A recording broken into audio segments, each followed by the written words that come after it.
Hello! Aujourd'hui, on se retrouve avec un maquillage que je voulais absolument reproduire. Donc, vous l'aurez compris, ce n'est pas moi qui l'ai créé.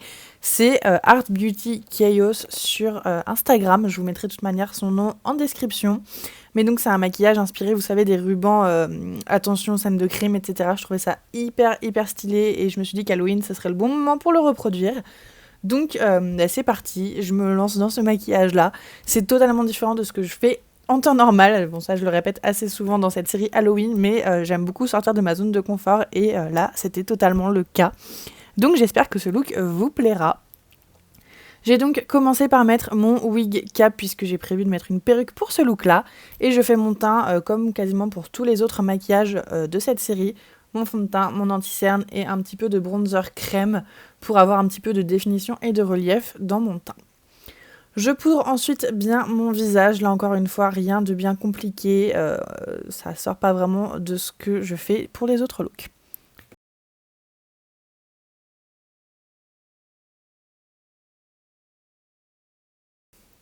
Je fais ensuite un léger contour, donc là encore une fois c'est vraiment juste pour sculpter mon visage et préparer au reste du maquillage.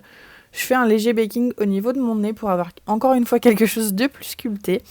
Et j'applique un blush vraiment très rosé sur le haut de mes pommettes et aussi sur l'arrière de mes joues pour avoir quelque chose qui étire mon visage. Et ce blush là, je vais également le faire remonter au niveau des tempes. Ça va me permettre de préparer mon visage au maquillage des yeux qui va être très important et très rouge.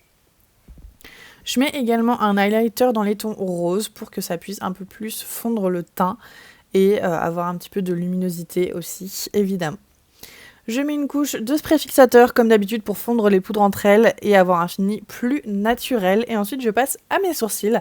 Donc je vais faire un dégradé. Donc là j'ai pris une teinte bordeaux très foncée. Et ensuite je vais vers du rouge au niveau de la tête de mon sourcil. J'ai utilisé des rouges à lèvres liquides pour faire mes sourcils. Je trouve que c'est le plus facile à travailler pour faire un dégradé. Et j'aime beaucoup travailler mes sourcils avec ces produits-là. Je prends ensuite un fard crème rouge. Et je vais le travailler avec un pinceau estompeur au niveau des coins de mes yeux, donc aussi bien extérieur que intérieur. Et je l'estompe bien pour pas avoir de démarcation quand je vais travailler des produits poudre. Donc je ne mets pas de produit crème sur le centre de ma paupière, vous l'aurez compris.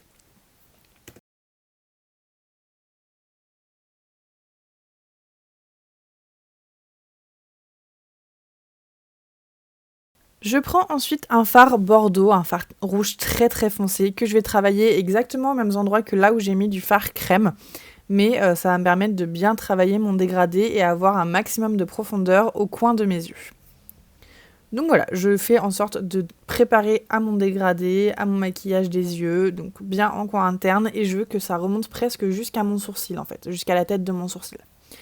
Donc j'estompe bien, je prends également un rouge plus clair, un vrai rouge, et j'estompe également ce bordeaux avec le rouge, et je remonte bien, comme je vous le disais, dans mon coin interne, jusqu'à mon sourcil. Je veux que le rouge de mon sourcil se fonde avec le rouge des yeux. Je vais également descendre le fard rouge sur l'arête de mon nez, en fait, si vous voulez. Tout simplement pour suivre le maquillage, enfin la photo de référence que j'avais pris pour ce maquillage-là, et je trouve que ça apporte vraiment quelque chose en plus. Je prends ensuite un rouge un petit peu plus orangé et je l'applique dans le centre de ma paupière, donc de ma paupière mobile, mais je vais également le fondre avec le reste du maquillage des yeux. Je passe ensuite à la banderole, donc je commence par préparer ma banderole avec un fard gras jaune que je vais travailler avec un pinceau en fait qui est très carré. C'est un pinceau à peinture en fait à la base, c'est pas du tout un pinceau pour le maquillage, mais je le trouve parfait pour faire ce genre de choses, ça permet d'avoir une ligne bien précise et assez droite. Par-dessus ce fard gras jaune, je vais utiliser un fard néon jaune de chez Stargazer qui va me permettre de déjà poudrer et faire tenir le fard gras, mais aussi de rendre le jaune plus vibrant puisque c'est un jaune assez vibrant quand même sur ces petites banderoles. Donc voilà, tout simplement pour avoir la bonne teinte de jaune.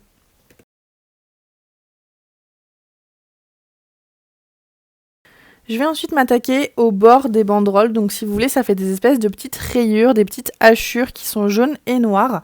Donc je commence par le jaune que j'utilise, en fait j'utilise la même technique que pour la grande partie de la banderole, mais j'utilise des pinceaux plus précis évidemment. Encore une fois pour le fard gras j'ai pris un pinceau carré, ça me permet de faire des tracés plus précis directement. et je repasse avec le fard néon jaune comme tout à l'heure. Je fais la même chose avec un fard gras noir. Et le pinceau que j'utilise, c'est un pinceau de chez NYX, c'est le numéro 10 pour les yeux. Il a vraiment une tranche très très fine et bien carrée, ce qui permet d'avoir des tracés très précis. Je l'utilise également au début pour faire les écritures sur cette banderole, mais au final il est quand même trop large et pas assez précis pour écrire. Surtout que c'est assez compliqué d'écrire avec des fards gras. Mais voilà, en fait j'essaye de faire des lettres assez précises et de respecter un petit peu la police utilisée. Je fais de mon mieux.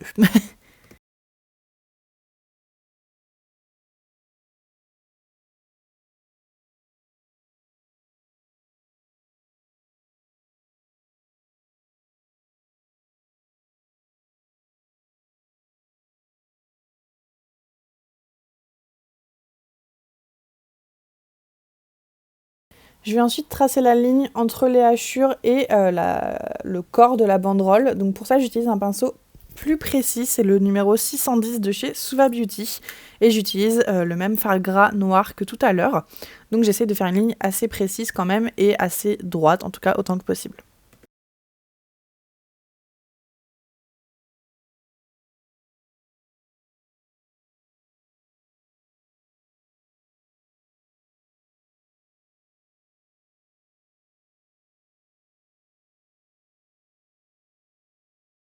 Je vais également dessiner une ombre sous cette banderole pour avoir un côté un petit peu plus réaliste. Donc pour ça, j'utilise un pinceau assez précis et un fard brun, ni trop chaud ni trop froid, pour avoir comme une impression d'ombre tout simplement. Je vais faire le même principe de banderole au niveau de mon cou. Je voulais pas passer en entier cette partie-là puisque c'est exactement le même principe que ce que je viens de faire sur mon visage. Et c'est très très long, donc j'essaie de vous faire des tutos assez concis quand même. C'est quand même plus agréable à regarder, en tout cas je trouve. Donc bref, voilà, je prends encore la photo de référence, j'essaye de placer les banderoles un petit peu comme sur la photo et je procède exactement de la même manière que pour la banderole sur mon visage. Donc voilà.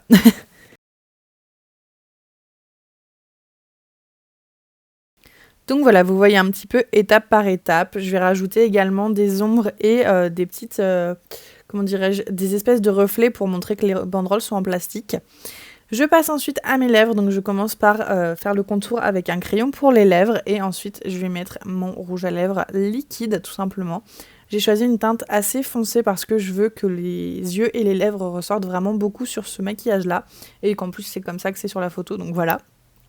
J'utilise donc un bordeaux sur l'extérieur des lèvres et au cœur des lèvres je vais mettre un rouge bien vibrant pour faire exactement le même principe que sur les yeux. Je passe ensuite aux dents. Je suis pas en train de me laver les dents devant vous, non, c'est juste que je les sèche pour mettre du faux sang. C'est un faux sang fait exprès pour mettre sur les dents. C'est une espèce de vernis qui va tenir pendant assez longtemps. Il suffit de se brosser les dents pour l'enlever. Et donc voilà, je voulais un petit côté un peu gore à ce maquillage-là, donc j'ai rajouté du sang, comme vous le voyez, hein, sur mes dents. Je laisse bien sécher puisque c'est vraiment dégueu. Je rajoute des lentilles blanches. Et ensuite, je fais mon ras de cils inférieur exactement de la même manière que j'ai fait mon maquillage sur les yeux, sur mes paupières du haut, entre guillemets. Donc voilà, je fais en sorte que le maquillage descende assez bas quand même. Je voulais que ça se fonde presque dans le blush, que ça soit vraiment très très imposant comme maquillage pour les yeux. Je vais également ensuite rajouter mon mascara et mes faux cils, sachant que je les ai préparés et que je les ai teints en blanc au préalable. Et je mets également ma perruque. Je rajoute quelques petites touches de faux sang coagulé et c'est terminé pour ce look-là tout simplement.